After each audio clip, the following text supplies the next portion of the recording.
आज हम इस चैप्टर की बॉटनी सेक्शन को कंप्लीट करें। थोड़ा सा मुश्किल टारगेट है, लेकिन कोशिश करेंगे कि आज हम इसको कंप्लीट करें, क्योंकि इसी ग्रुप में आई थिंक एक तो M15 ग्रुप है शायद, और शायद M14 भी है, जिसमें सेकेंड ईयर चैप्टर 4 लॉकडाउन से पहले मुकम्मल नहीं हुआ था। तो इस चैप्टर के बाद हमने उस चैप्टर को भी करना है। अभी चैप्टर 14 की ज़ूलॉजी बहुत ज़्यादा टाइम लेगी, क्योंकि बहुत इंपॉर्टेंट सेक्शन है। आज के लेक्चर की पहली हेडिंग है ट्रांसपायरेशन।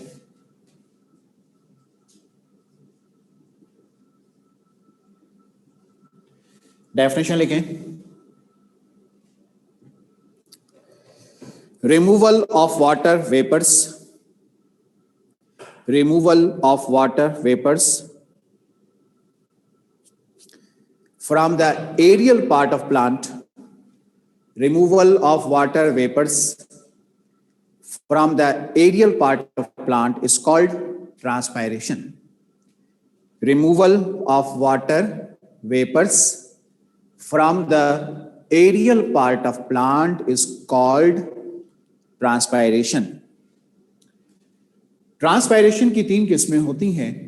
चूंकि हम लोग रेस्पायरेशन इन प्लांट्स पढ़ चुके हैं चैप्टर 13 में, तो मुझे उम्मीद है कि आपको याद होगा। एक होता है स्टोमेटल, स्टोमेटा से, एक होती है क्यूटिकुलर, क्यूटिकल से, और एक होती है लेंटिकुलर, लेंटिकल से।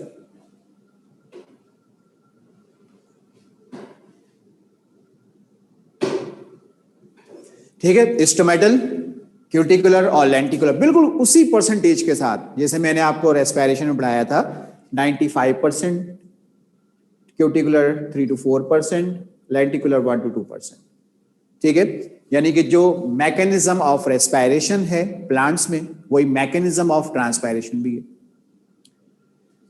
ट्रांसपायरेशन का वक्त जो है, ट्रांसपायरेशन का जो वक्त है वो डे टाइम है।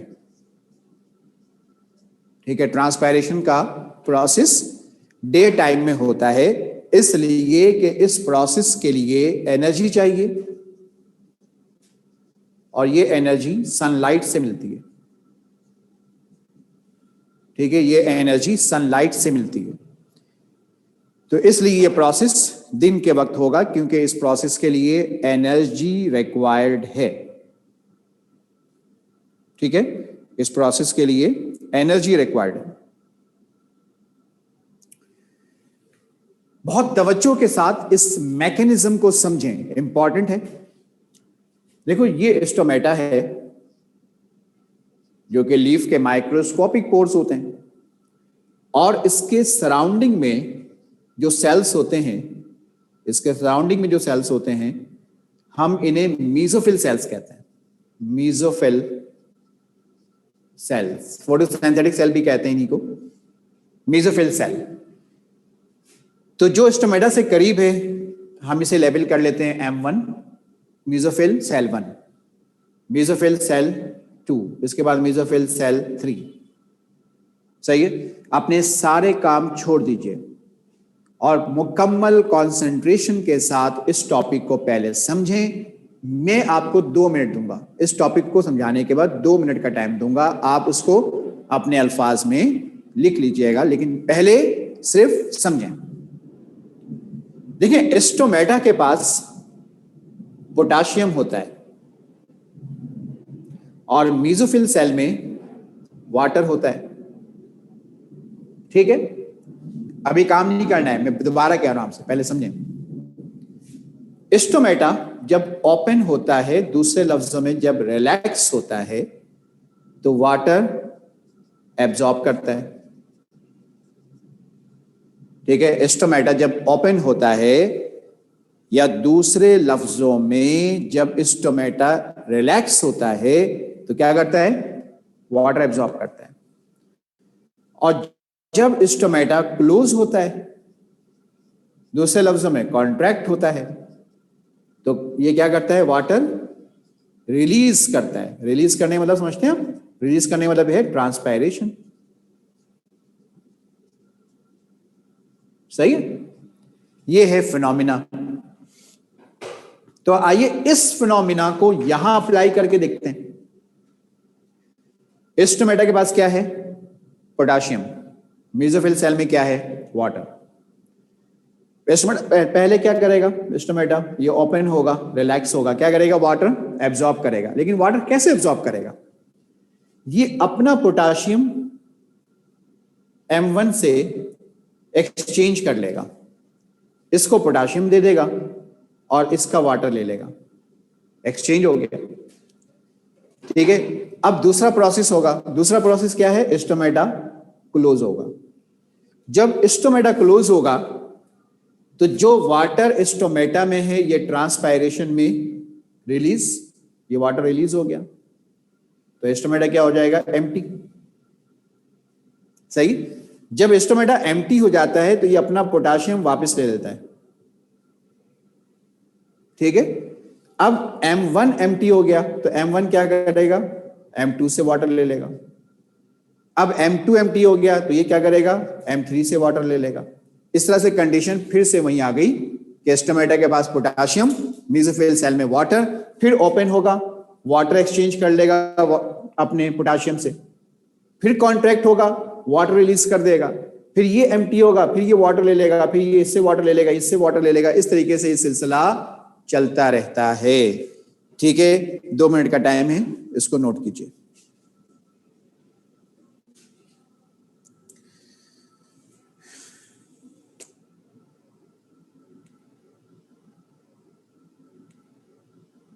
इस तरह से पानी की कमी का इश्यू नहीं होता। बेटा टेस्ट कौन से चैप्टर का होगा? चलो बता देता हूँ। 7-8 का टेस्ट तो बहुत पहले से ड्यू है आप पे। ठीक है, तो बहुत पहले से ड्यू है। मुझे उम्मीद है कि आप पढ़ने वाले बच्चे हैं, आपकी तैयारी 7-8 की हो चुकी होगी। जस्ट आपको रिपीट करना है, उसके लिए आज का ही दिन आपके लिए इनफ होगा। ठीक है, उसमें एक चैप्टर और ऐड कर लीजिए, चैप्टर नंबर 12 न्यूट्रिशन। ठीक है, ताकि फिर इसके बाद 13 और 14 का एक टेस्ट ले लिया जाएगा। ठीक है, तो चैप्टर नंबर 12 इसमें ऐड कर लें। ट्रांसपायरेशन स्टोमेटा क्लोज होता है जब होता है, और जब ओपन होता है तो वाटर एब्जॉर्ब करता है।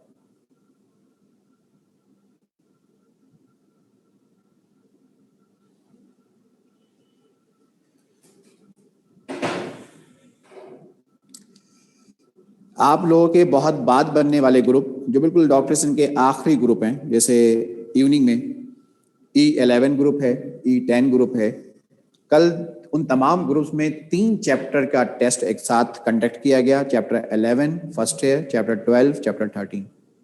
आप तो बहुत शुरू के स्टूडेंट्स हैं, अपनी जिम्मेदारियों को समझें।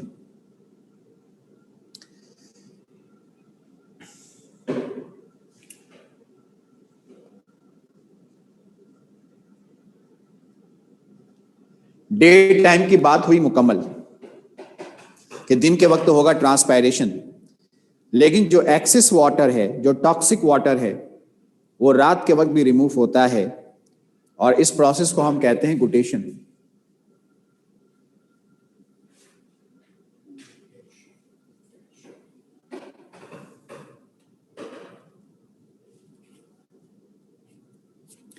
ये गुटेशन कैसे होता है, आइए जरा इसको समझते हैं।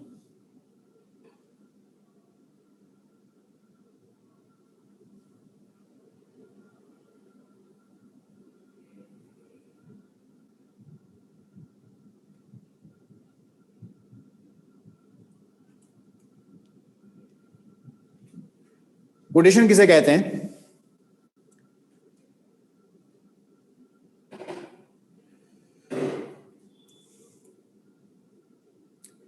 Exudation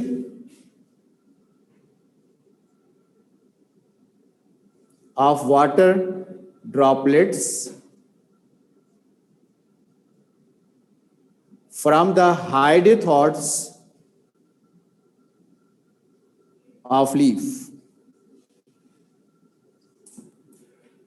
Exudation of water droplets from the hydrothords of leaf is called guttation.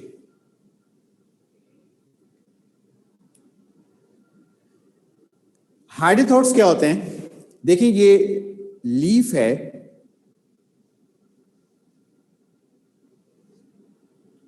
और इस लीफ के अंदर जो लैमिना है, जो कि मार्जिन होता है लीफ का, लाइक दिस, ये लीफ मार्जिन, ठीक है, और ये लीफ एपेक्स, एक ये वाला पॉइंट लीफ एपेक्स और दूसरा ये वाला पॉइंट लीफ का लैमिना। यहां पे माइक्रोस्कोपिक पोर्स होते हैं जिन्हें हाइडेथॉट्स कहा जाता है। ये हाइडेथॉट्स हैं।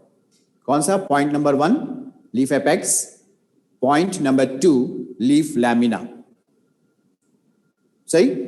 यहां से वाटर ड्रॉप की शक्ल में रिमूव होता है, जिसकी वजह से अक्सर आप लोगों ने ये देखा होगा कि रात के वक्त जो है, खासतौर पे फजर के टाइम, दरख्तों पे पत्तों पर एक नमी होती है, ठीक है, उस नमी की वजह गुटेशन है, यानी रात के वक्त जो है लीफ के हाइडेथॉट से वाटर ड्रॉपलेट्स की शक्ल में रिलीज होता है, जिसे हम हाइडेथॉट्स कहते हैं।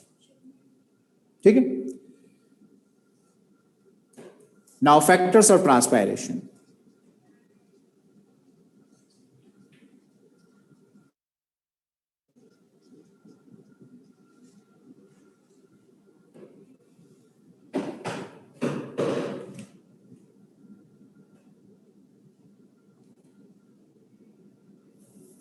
Factors of transpiration.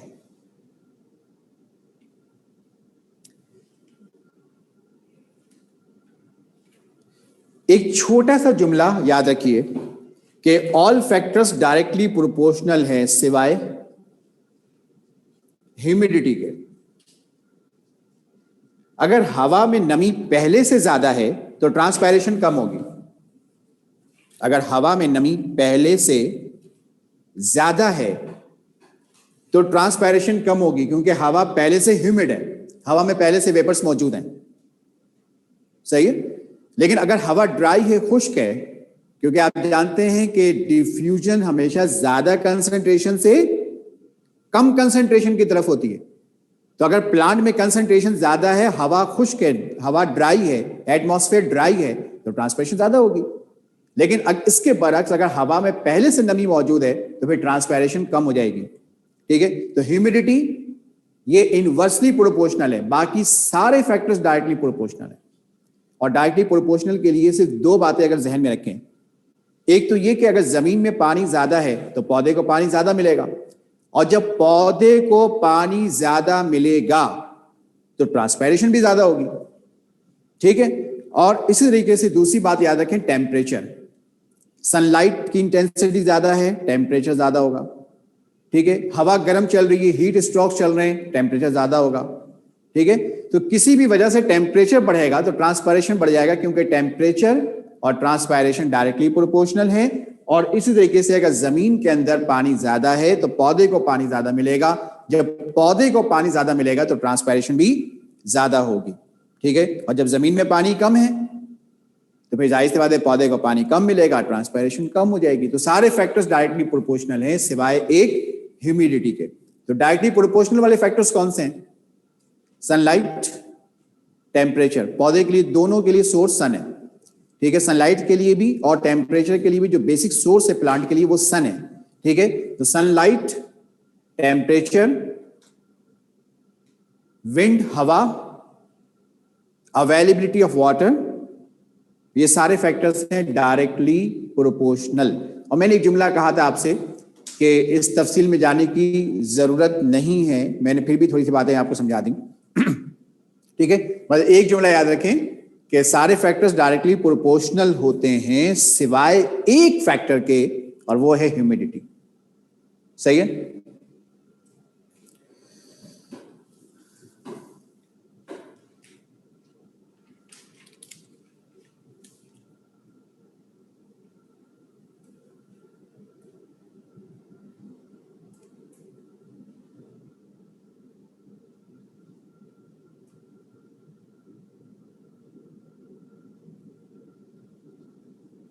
Now next heading, water uptake by root hairs.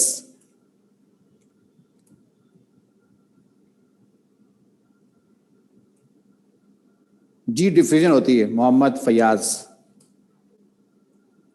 जब फॉगी वेदर होता है तो उसमें भी चूंकि हवा में नमी होती है, ह्यूमिडिटी ज्यादा होती है, तो उस वक्त भी ट्रांसपैरेशन कम हो जाता है। 1 और 2 की लेबलिंग मैंने हाइड्रेट थॉट्स के लिए की है कि 1 एपेक्स ऑफ लीफ है और 2 लैमिना ऑफ लीफ है, इन दोनों पे हाइड्रेट थॉट्स होते हैं। सही है। और बाकी जो एक स्टूडेंट ने मैसेज किया है, मैं नाम नहीं लूंगा उसका, ठीक है, बस इतनी सी बात कहूंगा कि हर शख्स को अपना जवाब अपने रब को देना है कि कौन क्या है और कैसा है। आपको अपना जवाब देना है, मुझे अपना जवाब देना है, ठीक है। मैं अपना काम इस तरह से करता हूं कि मुझे मैनेजमेंट से पहले अल्लाह उसके रसूल को जवाब देना है, ठीक है। तो इतना काफ़ी है। मैं एक दो बच्चों के अब बातों पे कोई नजर, मैं आज तो जवाब भी दे रहा हूं, लेकिन मैंने जवाब देना भी छोड़ दिया, इसलिए कि मुझे 2 बच्चों को नहीं देखना, बाकी पूरी क्लास माशाल्लाह बहुत अच्छी है। सिर्फ इस ग्रुप में 2 बच्चे हैं, ठीक है, और उन्हीं को प्रॉब्लम है, तमाम टीचर से, ठीक है। मैनेजमेंट से उनको प्रॉब्लम है, टीचर से उनको प्रॉब्लम है, ठीक है। बाकी अल्हम्दुलिल्लाह किसी को कोई प्रॉब्लम नहीं है, पूरी क्लास बहुत अच्छी चल रही है।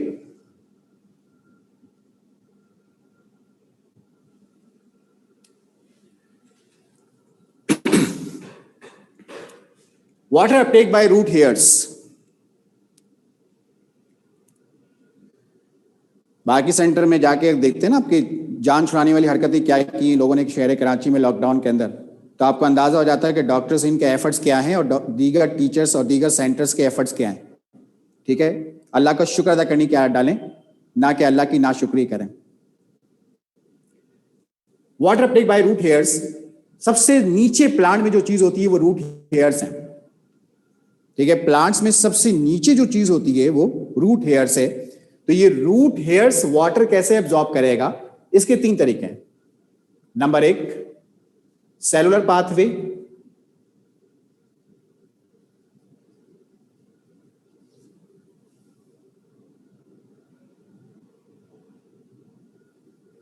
Number 2 apoplast, number 3 symplast.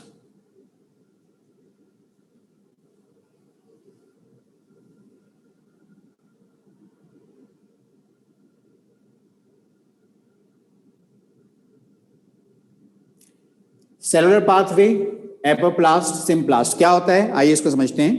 एक छोटी सी डायग्राम ड्रॉ करेंगे और उसकी वजह से इसको समझने की कोशिश करेंगे। डायग्राम है टीएस ऑफ रूट, यानी transverse section of root, transverse section of root. ये सबसे ऊपर की तरफ जो सेल की लेयर आप देख रहे हैं, आपने टीएस की बहुत सारी डायग्राम्स ड्रॉ की होंगी, आपको याद होगा कि स्टेम, रूट या लीफ में सबसे ऊपर जो सेल की लेयर होती है, हम उसे एपिडर्मिस कहते हैं।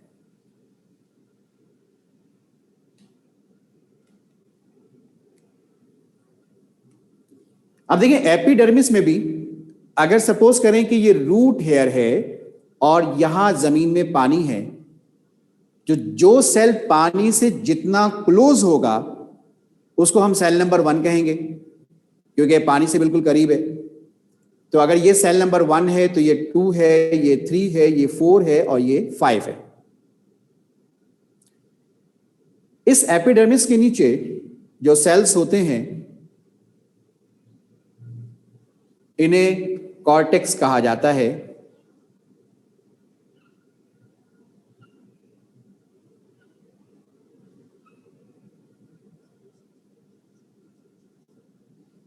और इस कॉर्टेक्स के नीचे एक स्ट्रिप होती है लाइक दिस, ये एक स्ट्रिप है और हम इसे कैस्प्रियन स्ट्रिप कहते हैं। क्या कहते हैं? कैस्प्रियन स्ट्रिप। और इस कैस्प्रियन स्ट्रिप के नीचे ये जो सेल्स की आप लेयर देख रहे हैं इसे एंडोडर्मिस कहा जाता है।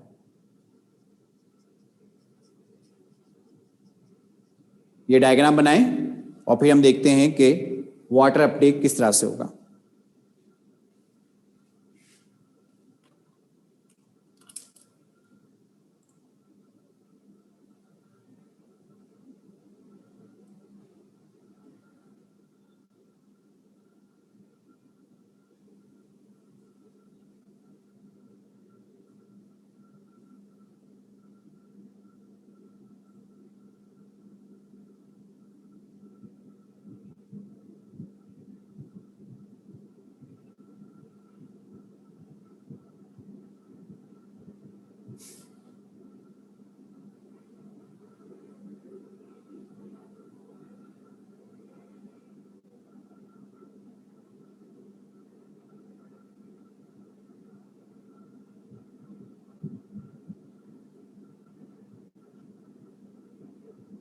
छोड़ दें इसको, कोई जवाब नहीं दें, क्योंकि कुछ लोग ऐसे होते हैं जिनको अल्लाह उसके रसूल से भी शिकायतें हैं, और आज वो नबियों को वलियों को गालियां दे रहे हैं, तो हम तो उनके आगे कुछ भी नहीं है।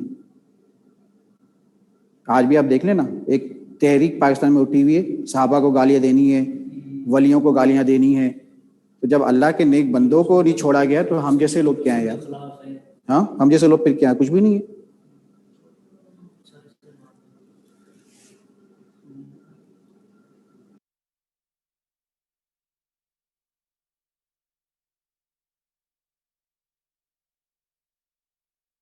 कि इनकी वजह से क्लास का माहौल खराब हो रहा है। बिल्कुल सही कह रहे हैं, हमारा भी मूड खराब होता है। यकीन करें कि इस क्लास में सिर्फ पढ़ने वाले बच्चों की वजह से मैं आ रहा हूं। अगर सिर्फ 2 बच्चे ले रहे होते ना क्लास, तो मैं क्लास को छोड़ चुका होता। मुझे पढ़ने वालों का ख्याल है सिर्फ, इसलिए इस क्लास को कंटिन्यू किया हुआ है।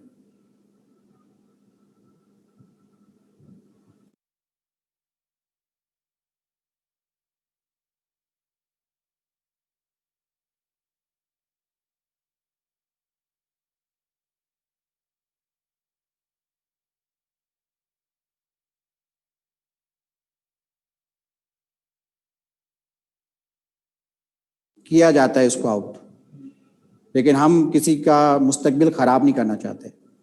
ठीक है, कहते हैं ना कि औलाद जैसी भी औलाद होती है, तो शागिर्द जैसे भी होते हैं शागिर्द ही होते हैं। ठीक है, बाद दफा कड़वा घूंट पीना पड़ता है। मौजम ये बच्चा भी कह रहा है इन दोनों बच्चों को रिमूव करें। एक लाइन लगी हुई है कि इन बच्चों को रिमूव करें, इनकी वजह से क्लास का माहौल खराब हो रहा है। एक लाइन लगी हुई है मैसेजेस के। सर ये स्क्रीन शॉट लें सबके, ये सब जितने भी स्टूडेंट मैसेज कर रहे हैं सबके स्क्रीन शॉट लें।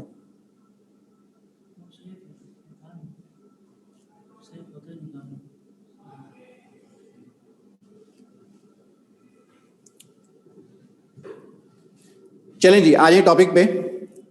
देखिए ये टीएस ऑफ रूट है, और इस टीएस ऑफ रूट में सबसे ऊपर जो सेल की लेयर आप देख रहे हैं ये एपिडर्मिस है। इसके नीचे जो सेल्स की लेयर आप देख रहे हैं ये कॉर्टेक्स है। मैं रिपीट कर रहा हूं, दोबारा सुन लीजिए। फिर इसके नीचे एक स्ट्रिप है जिसको हम कैस्प्रिन स्ट्रिप कहते हैं, और फिर इसके नीचे जो सेल की लेयर है इसे हम एंडोडर्मिस कहते हैं। सही। अब प्रोसेस कैसे होगा कि देखिए सबसे पहले वाले सेल में, ये पहला सेल है एपिडर्मिस का, तो सबसे पहले पानी पहले वाले सेल में आएगा। ठीक है, तो इसकी कंसंट्रेशन जाहिर सी बात है कि ज्यादा है दूसरे सेल से। तो अब पानी हायर कंसंट्रेशन से लोअर कंसंट्रेशन यानी सेल नंबर 2 में आ जाएगा। ठीक है, इसके बाद पानी सेल नंबर 3 में जाएगा, क्योंकि सेल नंबर 2 की कंसंट्रेशन ज्यादा है सेल नंबर 3 से, पानी सेल नंबर 3 में आया। अब 3 के कंसंट्रेशन ज्यादा है 4 से, तो 3 से 4 में आएगा। तो ये जो पानी सेल टू सेल मूव कर रहा है, इस प्रोसेस को हम कहते हैं सेलुलर पाथवे।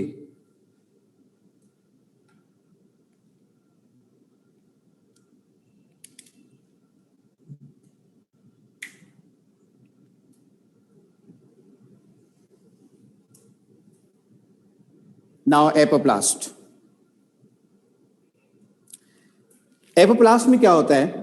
देखिए ये सेल्स के दरमियान में स्पेसेस बने हुए हैं। अगर आप गौर से देखें तो मैं जहां ग्रीन मार्कर इस्तेमाल कर रहा हूं ये स्पेस है। पानी पहले स्पेस में आया, ये इंटरसेलुलर स्पेसेस हैं। तो आप देखें पहले स्पेस में पानी है, दूसरे में नहीं है। इट मीन्स कि पहले स्पेस की कंसंट्रेशन ज्यादा हो गई, तो अब पानी पहले वाले स्पेस से दूसरे वाले स्पेस में आएगा।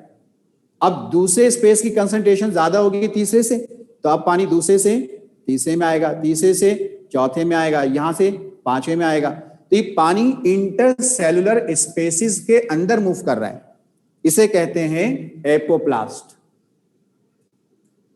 एपोप्लास्ट का क्या मतलब है कि वाटर की मूवमेंट स्पेस टू स्पेस हो रही है। ठीक है, वाटर की मूवमेंट स्पेस टू स्पेस हो रही है।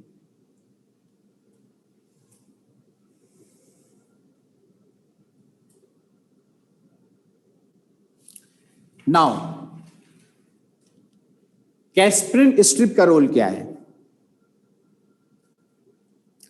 देखिए कैस्प्रिन स्ट्रिप वाटर बैलेंस को मेंटेन करता है, वाटर बैलेंस को मेंटेन करता है। और ये वाटर बैलेंस को कैसे मेंटेन करता है? सपोज करें कि कैस्परिन स्ट्रिप के ऊपर ये वाला जो सेल है इसमें वाटर ज्यादा है, और स्ट्रिप के नीचे ये वाला जो सेल है इसमें पानी कम है। ये देखें, पानी इसमें कम है। तो कैस्परिन स्ट्रिप क्या करेगा, जहां वाटर ज्यादा है वहां से वाटर लेगा और किसको दे देगा, उस सेल को जिसमें पानी कम है। अब देखिए यहां पानी कम हो गया और इस सेल को थोड़ा सा पानी मिल गया। तो इस तरीके से वाटर बैलेंस को मेंटेन करता है कि जहां पे वाटर ज्यादा होता है उस सेल से वाटर निकालता है और उस सेल को पानी दे देता है जहां पे पानी पहले से कम हो। तो इस तरह से वाटर बैलेंस को मेंटेन करता है।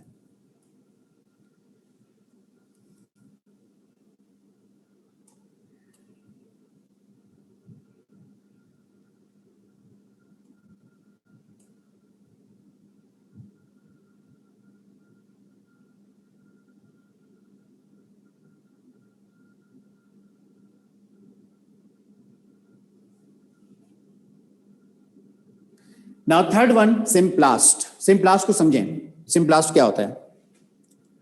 देखिए ये एक सेल वॉल है और आप जानते हैं सेल वॉल की शेप होती है हेक्सागोनल। ये एक सेल वॉल है और ये दूसरा सेल वॉल है।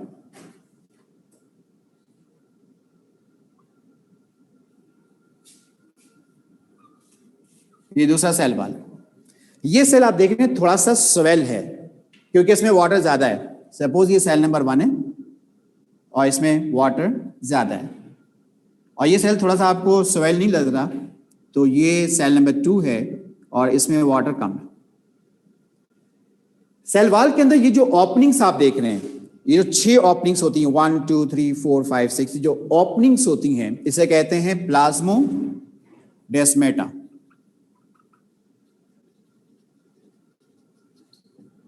प्लाज्मोडेस्माटा।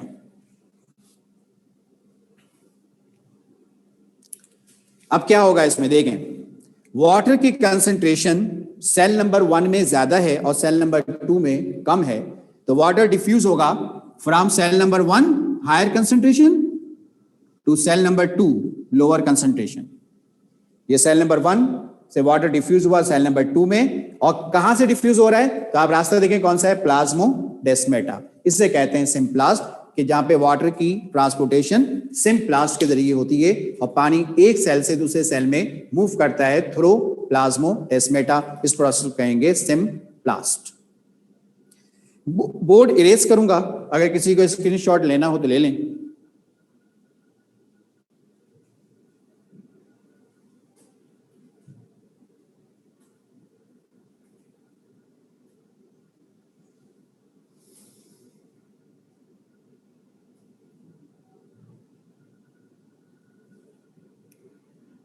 ओके, बोर्ड इरेज करेंगे और 2 टॉपिक्स और हैं। कोशिश होगी कि आज ये 2 टॉपिक्स हमारे कंप्लीट हों।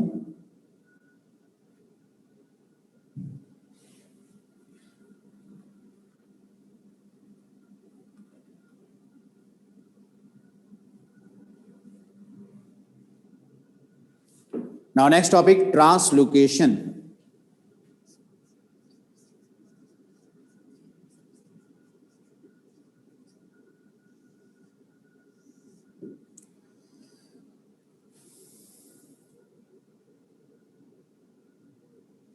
डेफिनेशन लिखें।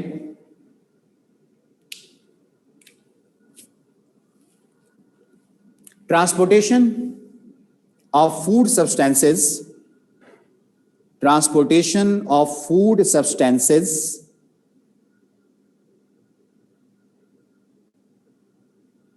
जेवेरिया सिम्प्लास्ट। वाटर की ट्रांसपोर्टेशन है एक सेल से दूसरे सेल में, और ये ट्रांसपोर्टेशन होती है through plasmodesmata.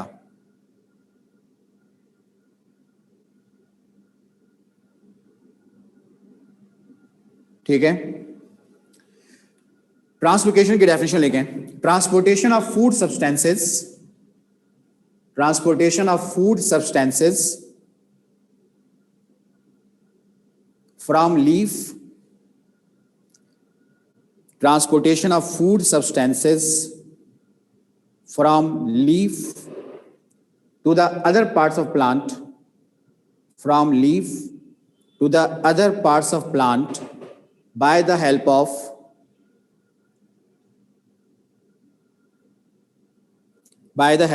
phloem vessel. Transportation of food substances from leaf, गिजा लीफ में बनती है, from leaf to the other parts of plant by the help of phloem vessel. Translocation को डिस्क्राइब करने वाले बायोलॉजिस्ट थे अर्नेस्ट मंच, और ये बात है 1930 की।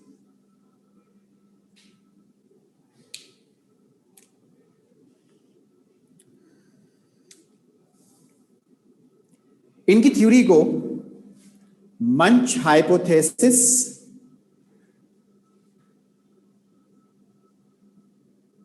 मंच फ्लो, मास फ्लो और बल्क फ्लो कहते हैं। इनकी थ्योरी के 4 नाम हैं: Munch hypothesis, Munch flow, mass flow और bulk flow.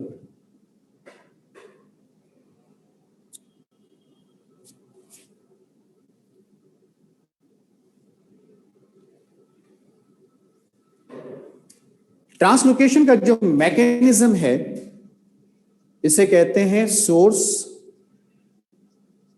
To sink movement. Translocation के मैकेनिज्म को कहते हैं सोर्स टू सिंक मूवमेंट।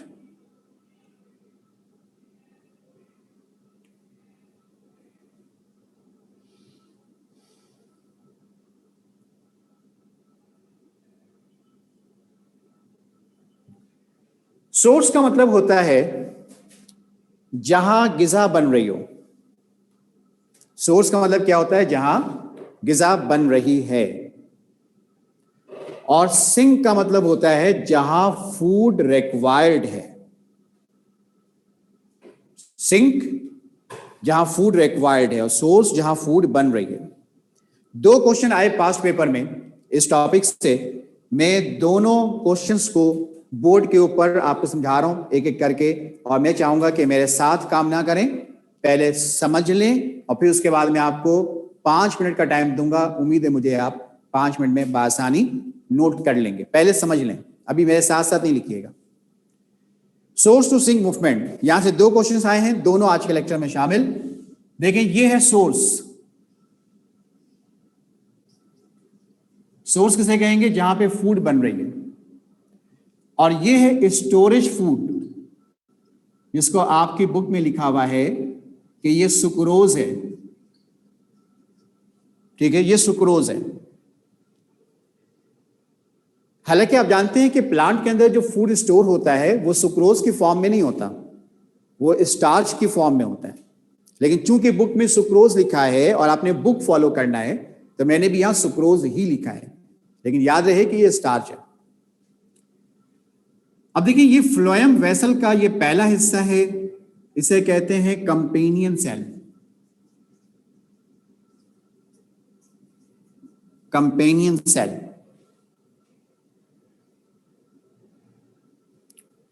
और ये है बेसिक फ्लोएम। बेसिक फ्लोएम जो फूड को ट्रांसपोर्ट करेगा सिंक के अंदर। ये सिंक है,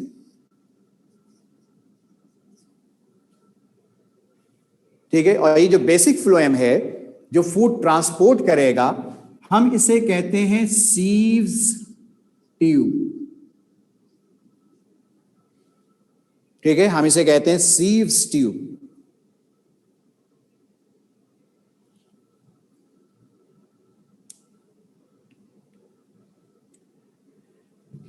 देखिए, यहां पे साइड में हम बनाएंगे जाइलम वेसल। ये जाइलम है। अब यहां बहुत सारे स्टूडेंट्स कंफ्यूज्ड होते हैं और वो ये कहते हैं कि सर जाइलम क्यों बनाया आपने? भाई फूड की ट्रांसपोर्टेशन तो फ्लोएम से होती है। तो फ्लोएम बनाना सही था, सीव्स ट्यूब फ्लोएम है, ये बनाना सही है। जाइलम क्यों बनाया आपने? इसके 2 आंसर्स हैं। ये जाइलम है। इसके दो आंसर्स हैं। पहली बात देखिए, फ्लोएम टिश्यू है, वैस्कुलर बंडल कहते हैं ना, वैस्कुलर टिश्यू, वैस्कुलर बंडल। तो फ्लोएम टिश्यू है और टिश्यू को जो है गिजा भी चाहिए, पानी भी चाहिए। तो जाइलम फ्लोएम को पानी दे रहा है क्योंकि फ्लोएम टिश्यू है और टिश्यू को पानी चाहिए, पहली बात। दूसरी बात यह कि किसी भी वेसल में फूड की ट्रांसपोर्टेशन नहीं हो सकती क्योंकि फूड सॉलिड होता है। ट्रांसपोर्टेशन कब होगी? जब वो फ्लूइड फॉर्म में आ जाए। तो फ्लूइड फॉर्म में कैसे आएगा? इसके लिए उसे पानी चाहिए, इसलिए जाइलम फ्लोएम को पानी देता है। तो अब देखिए, जाइलम से पानी ये सीव ट्यूब में आ गया और इस वक्त सीव ट्यूब में पानी मौजूद है।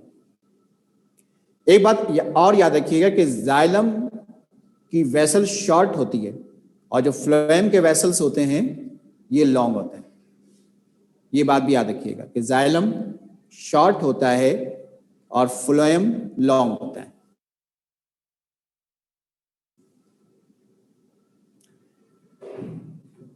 अब देखिए क्या होगा कि इस वक्त सीव ट्यूब में पानी है, हालांकि इसको ट्रांसपोर्ट करना है गिजा को। तो अब गिजा इसके अंदर दाखिल हो, जगह चाहिए, जगह है ही नहीं क्योंकि पानी भरा हुआ है। तो सीव ट्यूब क्या करेगा? अपना थोड़ा सा पानी कम कर देगा और ये पानी सिंक को दे देगा। अब पानी थोड़ा सा कम हो गया और सिंक में आ गया। जब पानी सिंक में आता है तो अब ये सोर्स से गिजा फ्लोएम में आ जाता है, सीव ट्यूब में आ जाता है। मैंने यहां से ये 4 मॉलिक्यूल कम कर दिए, ठीक है, ये आ गया आपके फ्लोएम में। इस प्रोसेस को कहेंगे फ्लोएम लोडिंग। फ्लोएम के अंदर गिजा लोड हो गई। अच्छा, फ्लोएम गिजा देगा किसको? जाहिर सा पढ़ रहे हैं सोर्स टू सिंक मूवमेंट, तो सोर्स ये है, ये सिंक है, तो गिजा किसको देना है? सिंक को। लेकिन सिंक में अभी क्या मौजूद है? ये क्या चीज है? वाटर। तो सिंक को जगह बनाने की जरूरत पड़ेगी। तो सिंक क्या करेगा? अपना कुछ पानी जाइलम को वापस कर देगा। ये पानी वापस जाइलम में आ रहा है, देख लें, सही। सीव खाली हो गया, सिंक खाली हो गई। अब क्या होगा कि अब ये गिजा फ्लोएम की मदद से सिंक को मिलेगा। अभी देखिए गिजा यहां आ रही है और यहां से खत्म हो गई, ये गिजा सिंक में आ गई। तो फ्लोएम खाली हो गया। इस प्रोसेस को कहेंगे फ्लोएम अनलोडिंग। आगे समझ में? अच्छा, गिजा कहां बनती है? लीफ में। सपोज करें कि रिक्वायर्ड है स्टेम के अंदर, तो स्टेम और लीफ का डिस्टेंस कम होता है, तो इसे कहेंगे शॉर्ट, तवज्जो रखें, शॉर्ट फॉर्म लिख रहा हूं, शॉर्ट डिस्टेंस ट्रांसपोर्टेशन। दूसरी चीज देखें, गिजा कहां बन रही है? लीफ में, और रिक्वायर्ड है रूट में। तो लीफ और रूट का फासला ज्यादा है, इसे कहेंगे long distance transportation. Long distance transportation.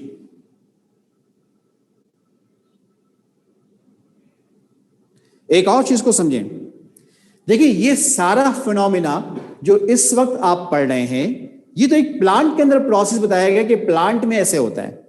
लेकिन अगर इसी फिनोमिना को आप लेबोरेटरी में परफॉर्म करते हैं तो फिर हमें एक इक्विपमेंट चाहिए, उसे कहते हैं ऑस्मोमीटर।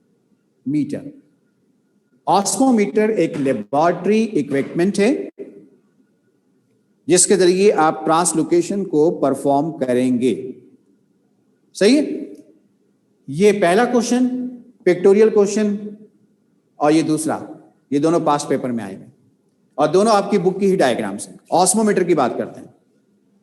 देखिए ये एक कंटेनर है, ये दूसरा कंटेनर है, सही। इस कंटेनर में आपको गिजा के मॉलिक्यूल नजर आ रहे हैं और यहां भी नजर आ रहे हैं, सही। ये है बी, ये है ए। इन दोनों के दरमियान, अब जो मैंने यहां एक बात लिखी थी ना, जरा उसको कंसीडर कीजिएगा। इन दोनों के दरमियान एक शॉर्ट ट्रैक है, शॉर्ट फाइबर है, एक शॉर्ट पाथवे है। ये है सी, और दोनों कंटेनर के दरमियान एक लॉन्ग पाथवे है और ये लॉन्ग पाथवे कहलाता है डी। सवाल ये है कि ए, बी, सी, डी क्या चीज है और डायरेक्शन ऑफ फ्लो क्या होगा? आइए जवाब देखते हैं इसका। गिजा ज्यादा कहां नजर आ रही है? बी के अंदर, तो बी सोर्स है। ए में गिजा कम है, तो ए क्या है? सिंक। मैंने अभी कहा था कि जाइलम के पाथवे हो गया, जाइलम। डी क्या हो गया? फ्लोएम। और डायरेक्शन ऑफ फ्लो क्या होगा? From higher concentration to lower, यानी बी टू ए। सही। एक बात और यहां सुन लीजिए कि आपकी बुक में लिखा हुआ है कि यह प्रोसेस पैसिव डिफ्यूजन नहीं बल्कि एक्टिव डिफ्यूजन होती है। क्या लिखा हुआ है? Active diffusion. और यहां कॉन्सेप्ट कौन सा मिल रहा है आपको? Passive diffusion.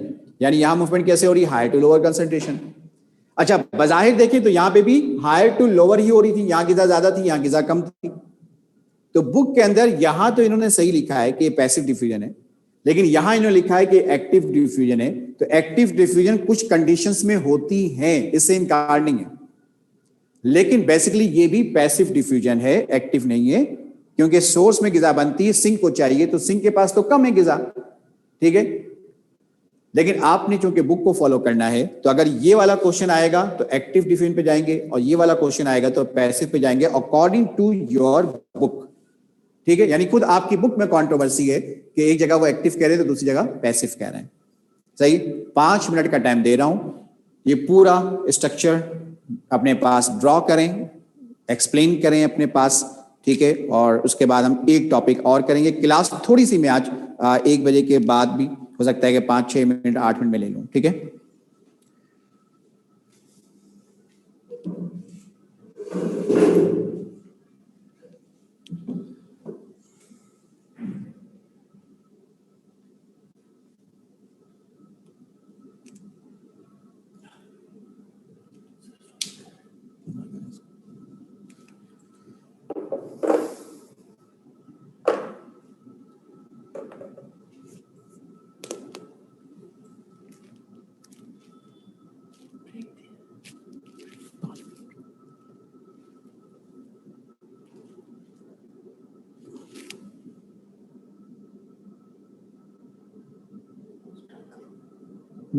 हाँ हाँ,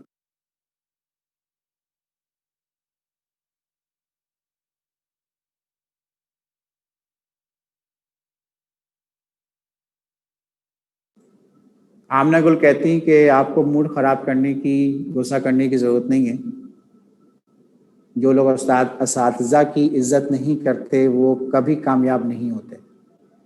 बेटा ये बातें अब मैंने करनी छोड़ दी हैं, क्योंकि वक्त और हालात इंसान को सब कुछ खुद बता देता है कि उसने कब क्या गलती कहाँ की थी, ठीक है।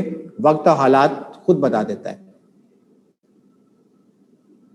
ठीक है। दुनिया जो है ना मकाफात अमल है।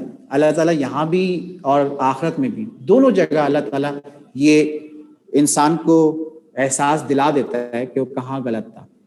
जिसको दुनिया में नहीं होता उसको आखिरत में ज़रूर होता है, ठीक है। तो हमें अपना काम अपने तरीके से करना चाहिए। जब अल्लाह के नबी ने तबलीग दीन शुरू की तो आपको पता है कि माज़अल्लाह हुज़ूर अकरम सल्लल्लाहु अलैहि वसल्लम को पत्थर भी पड़े, ठीक है। आपको तरह तरह की अजियतें भी दी गई, लेकिन आप हक पर थे। तो आज देखें हक आज कहाँ है और बातिल आज कहाँ है। आज कोई अपने बच्चों का नाम अबू जहल और अबू लहब नहीं रखता, लेकिन मोहम्मद और अहमद आज देखें हम अपने बच्चों के नाम रखते हैं और फख्र से रखते हैं कि हमारे नबी का नाम, ठीक है। तो जो हक पे चलता है ना, अल्लाह उसका साथ देता है, ठीक है। शुरू में मैं गुस्सा करता था और मैंने बहुत सी बातें इस क्लास में की, लेकिन मैंने अब इस टॉपिक को छोड़ दिया, ठीक है। अगर इन्हीं चीज़ों में पढ़ा रहा तो जाहिर सी बात है कोर्स खत्म नहीं होगा, सही है। ये जो पूरी एक सीरीज अभी चल रही है ना, ठीक है, तमाम बच्चों की तरफ से, ठीक है। आप सबका बहुत शुक्रिया। अल्लाह ताला आप सबको खुश रखे, बल्कि उसको भी खुश रखे अल्लाह ताला जिसने बदतमीजी की है, उसको भी अल्लाह खुश रखे, क्योंकि माँ बाप और टीचर्स में यही तो फर्क होता है बेटा, कि माँ बाप और टीचर्स जो होते हैं ना, ये ऐसे होते हैं जो दूसरों को माफ करना सिखाते हैं, ठीक है। और माँ बाप और उस्ताद, ये दो ऐसे रिश्ते हैं दुनिया के जो हमेशा ये चाहते हैं कि उनका बच्चा चाहे जैसा भी हो, लेकिन वो दुनिया में भी कामयाब हो और आखिरत में भी कामयाब हो।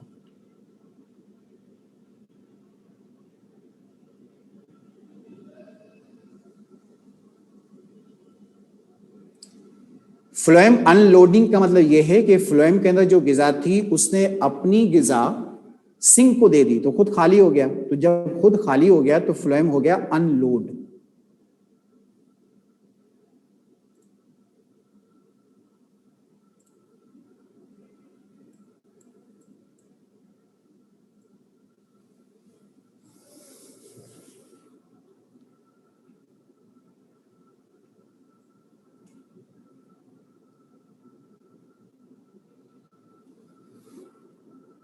तो source to sink movement is very easy, बिल्कुल कॉन्सेप्चुअल टॉपिक है। फातिमा ने कहा कि सर थोड़ा सा बता दें। सेलुलर पाथवे बता दें। सेलुलर पाथवे, इसमें वाटर डिफ्यूज हो रहा है फ्रॉम सेल टू सेल। एक सेल में पानी आया, उसकी कंसंट्रेशन ज्यादा है दूसरे सेल से, तो पानी पहले सेल से दूसरे सेल में जाएगा। फिर दूसरे सेल की कंसंट्रेशन ज्यादा हो जाएगी तीसरे सेल से, तो पानी दूसरे से तीसरे में जाएगा। मेडिकल के स्टूडेंट्स एनईडी का टेस्ट दे सकते हैं। दो फील्ड्स हैं, बायोमेडिकल और बायो इंजीनियरिंग, ये दो डिपार्टमेंट्स हैं और इसमें आप बिल्कुल टेस्ट दे सकते हैं। आपका टेस्ट जो होगा उसमें मैथ नहीं होगी, उसमें बायो होगा, ठीक है। दो पेपर बनते हैं एनईडी के, एक प्री इंजीनियरिंग वालों के लिए बनता है, एक प्री मेडिकल वालों के लिए बनता है। और एनईडी के टेस्ट में जो बायो का पेपर बनता है वो 100% एसटीबी से बनता है।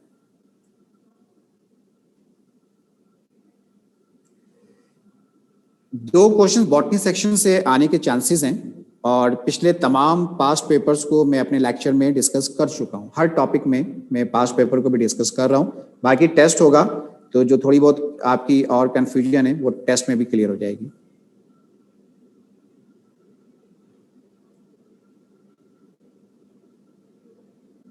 Thank you Maria Fatima.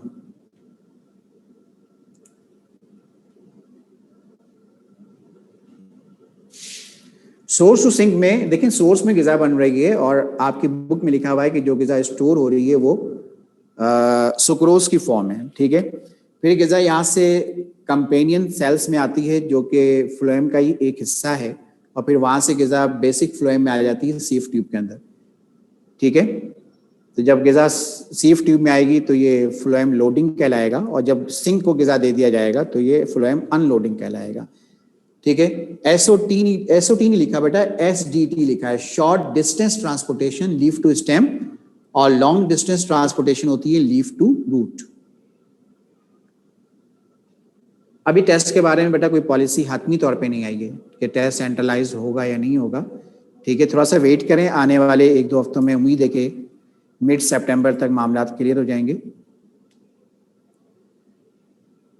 Osmometer laboratory equipment है जो ट्रांसलोकेशन को परफॉर्म करने के लिए यूज किया जाता है। 25 अक्टूबर टेस्ट की डेट एक्सपेक्टेड है, ठीक है। ये भी यही डेट हो सकती है या ये डेट आगे पीछे भी हो सकती है।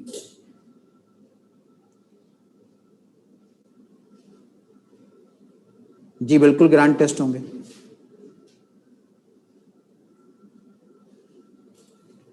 अल्हम्दुलिल्लाह कोरोना की कंडीशन बेहतर है। होपफुली जिस तरह से कहा जा रहा है कि 15 सितंबर से जो है क्लासेस शुरू हो सकती हैं।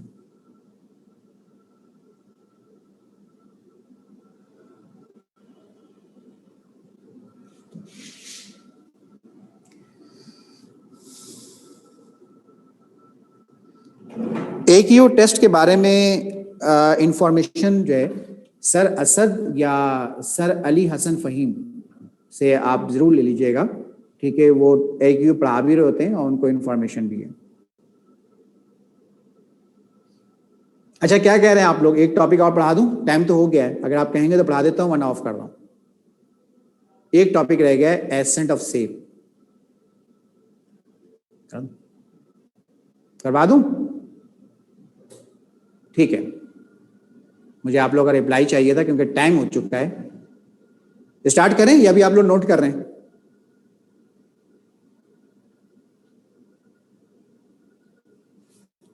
अगर नोट कर चुके हो तो बता दें तो मैं स्टार्ट करवा दूं।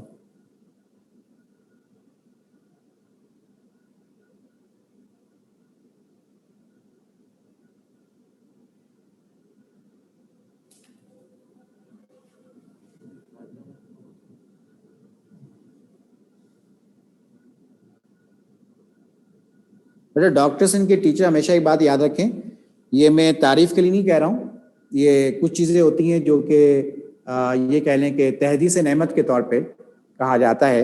अल्लाह की नेमत है, अल्लाह की इनायत है कि डॉक्टर्स इनके टीचर कभी डंडी नहीं मारते और कम टाइम में चैप्टर को लपेटते नहीं है, बल्कि ऑनेस्टी के साथ पढ़ाते हैं, टाइम ज़्यादा दे देते हैं, पीरियड बढ़ा देते हैं। हमने 2 पीरियड से शुरू किया था लॉकडाउन में, हमने 2 से 3 पीरियड्स किए, 3 से 4 पीरियड्स किए, ठीक है। और पिछले साल जो बच्चे यहाँ से पढ़ के गए उनसे भी कभी पूछिएगा कि अनएक्सपेक्टेड 1.5 महीने पहले टेस्ट हुआ और हमने यहाँ पे एक्स्ट्रा टाइम दिया, मॉर्निंग में भी इवनिंग में भी टाइम बढ़ाया, लेकिन हमने अपना कोर्स बिल्कुल 100% ऑनेस्टी के साथ करवाया, ठीक है। बात सिर्फ वही है कि मैं हमेशा कहा करता हूँ, मेरा अपना जाती उसूल है और डॉक्टर्स इनके टीचर का भी, बाकी टीचर्स का भी उसूल है कि हमने जवाब अल्लाह को देना है। जब ये जहन में हो ना कि हमने जवाब अल्लाह को देना है, ठीक है, तो इंसान कभी भी जो है गलत काम नहीं करता, ठीक है, वो अपना काम ईमानदारी से करता है। हालांकि बहुत से सेंटर्स में कोर्स घसीटा गया, इंपॉर्टेंट चीज़ें करवा दी गई, छोटी छोटी चीज़ें छोड़ दी गई, लेकिन हमने पिछले साल भी अनएक्सपेक्टेड डेट आने के बावजूद ये नहीं किया।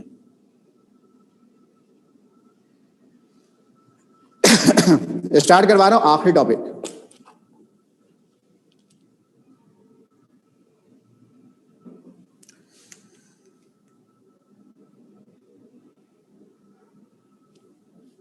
चैप्टर नंबर 14 बॉटनी सेक्शन का ये आखिरी टॉपिक है और ये आखिरी टॉपिक है ascent of shape.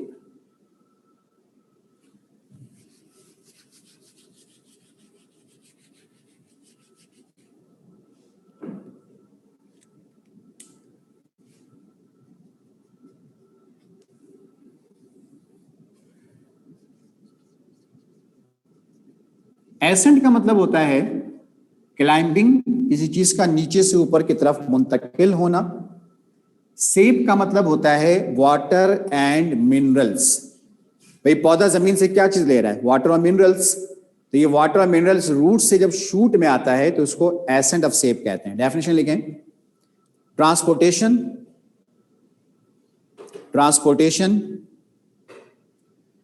of water and minerals, transportation of water and minerals from root system to the shoot system, from root system to the shoot system by the help of xylem. Transportation of water and minerals from root system to the shoot system by the help of xylem. xylem की 2 किस्में होती हैं, xylem vessel and tracheids, ठीक है।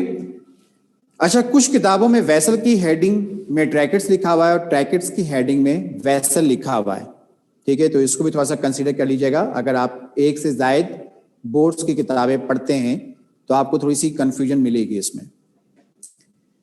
Vessel के दोनों ends open होते हैं, ब्रैकेट्स के दोनों एंड्स क्लोज होते हैं। अब कुछ किताब में उन्होंने ये डायग्राम यहां लगा दी, ये यहां लगा दी है, ठीक है।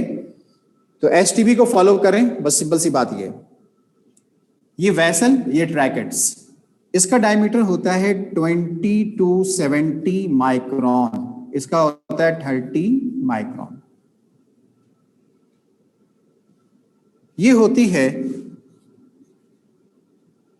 थिक वॉल, ये होती है थिन वॉल।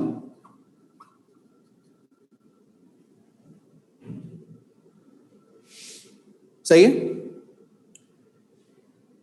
दोबारा बता रहा हूं कि कुछ बुक्स में ये इस तरह से बना हुआ है, यानी ये इधर ये इधर, ठीक है। तो आप एसटीबी को फॉलो करें। 20 to 70 micron diameter thick wall होती है, ये थिन वॉल होती है, डायमीटर फिक्स है 30 माइक्रोन। इसकी एग्जाम्पल है एंजियोस्पर्म और इसकी एग्जाम्पल है gymnosperm and fern plant. Water की ट्रांसपोर्टेशन कैसे होगी? देखिए, यहां पर वाटर ट्रांसपोर्ट करने के लिए एक प्लेट बनी हुई होती है और इस प्लेट को हम परफोरेशन प्लेट कहते हैं। क्या कहते हैं? परफोरेशन। परफोरेशन इंग्लिश का वर्ड है। जब कोई चीज किसी चीज के अंदर मुंतकिल हो जाए, पेवस्त हो जाए, तो उसके लिए परफोरेशन का वर्ड इस्तेमाल होता है। तो ये परफोरेशन प्लेट है। अगर इस परफोरेशन प्लेट में एक सिंगल ओपनिंग हो, जिस तरह से यहां दिख रहा है, तो इसे कहेंगे सिंपल परफोरेशन प्लेट। और अगर एक से ज्यादा ओपनिंग्स हो तो इसे कहेंगे कंपाउंड परफोरेशन प्लेट। तो परफोरेशन प्लेट्स की दो किस्में होती हैं। अगर एक ओपनिंग है तो सिंपल, और एक से ज्यादा ओपनिंग्स हैं तो कंपाउंड। और ये जो ओपनिंग्स हैं, यहां से वाटर ड्रॉप की शक्ल में टिश्यू में मुंतकिल होता है। तो आप जानते हैं ड्रॉप जो होते हैं वो मैक्रो मॉलिक्यूल्स होते हैं। तो यहां पे टिश्यू को ज्यादा पानी मिलेगा, तो इसलिए इस प्रोसेस को फास्ट और मैक्सिमम वाटर ट्रांसपोर्टेशन कहेंगे, कि यहाँ पे वाटर की ट्रांसपोर्टेशन फास्ट होगी और टिश्यू को मैक्सिमम वाटर मिलेगा, क्योंकि बड़ी बड़ी ओपनिंग्स होती है जहां से वाटर ड्रॉप की शक्ल में टिश्यू में जाता है। अच्छा, यहां पर पोरस टिश्यू होता है, ये पोर्स बने हुए हैं, ठीक है, इसे कहते हैं पोरस टिश्यू। कॉन्सेंट्रेट कीजिए। देखिए, पोर से पानी निकलेगा, पोर से पानी निकलेगा, और ये पानी थिन वॉल होती है ना, थिन वॉल, तो ये थिन वॉल से डिफ्यूज होकर टिश्यू में जाएगा। तो जो चीज डिफ्यूज होती है वो माइक्रोमॉलिक्यूल्स होते हैं, इसलिए हम इसे स्लो कहते हैं, स्लो स्पीड प्रोसेस, क्योंकि इसमें टिश्यू को पानी कम मिलेगा, क्योंकि पानी डिफ्यूजन के जरिए जा रहा है, और डिफ्यूजन होती है माइक्रोमॉलिक्यूल्स की, और यहां पे वाटर ट्रांसपोर्टेशन हो रहा है ड्रॉप की शक्ल में, और ड्रॉप होते हैं मैक्रोमॉलिक्यूल्स। इसको नोट करें, फिर आगे चलते हैं।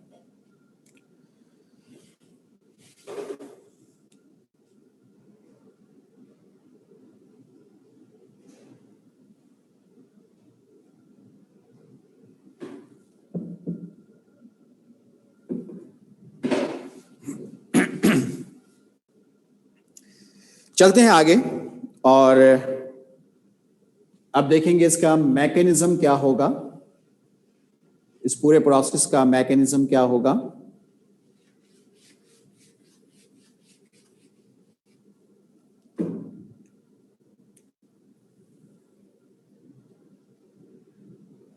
मैकेनिज्म के दो स्टेप्स हैं, प्रोसेस के दो स्टेप्स हैं। एक स्टेप है रूट प्रेशर, जिसको 1727 में स्टीफन हेल्स ने डिस्क्राइब किया था, स्टीफन हेल्स। और दूसरी तरफ एक और थ्योरी मिलती है हमें, ट्रांसपायरेशन पुल। इस थ्योरी को डिक्सन ने डिस्क्राइब किया था 1924 में। और ट्रांसपायरेशन पुल के दो स्टेप्स होते हैं, कोहेसिव फोर्स और एडहेसिव फोर्स।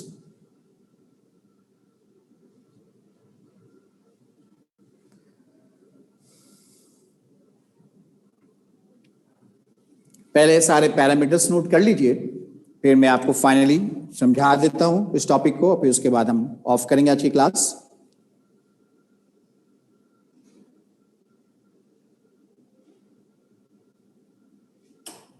मैंने अब ट्रांसपोर्टेशन बेटा